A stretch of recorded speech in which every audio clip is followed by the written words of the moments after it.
再来看前海基会董事长郑文灿伫桃园市长任内砍杀着食钱，法官是裁定500万交保，检方控告成功。桃园地方法院今仔早起10点，搁再开机压庭。上新的消息是，法官裁定搁再加700万，所以计共是1200万交保。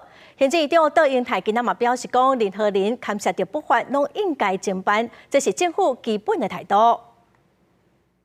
不论党派，不论何人，只要涉及不法，都应该全面的侦办，这个是政府基本的态度。我们希望在误法误重的这个情况底下，整个这个检调的进行跟法院的进行，能够紧速的让它做一个足以跟人民做一个交代的一个过程，那么让司法事件能够尽早的厘清。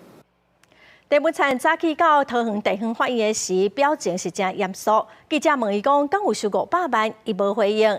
其压定裁定讲1200万交保候团。民进党的廉政会昨嘛开临时会，要立案来调查。若说郑文灿互裁定羁押，会停权3档。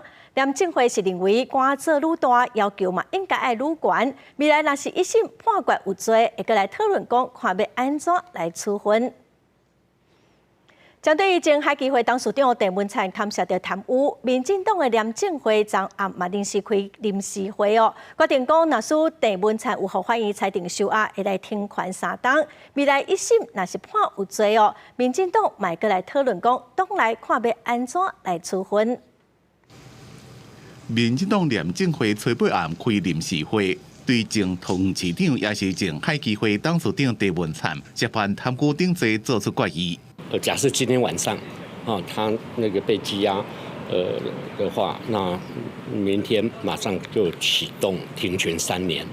那如果将来一审判决有罪的话，那可能就会再进一步严厉的处分。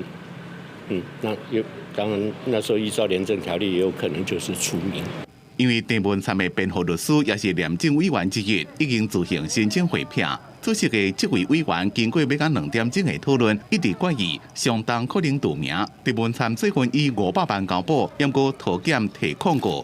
高院认为桃园无详细论述安怎排除逃亡、串证、灭证可能的依据，所以法会原审的法院做国家适当的裁定。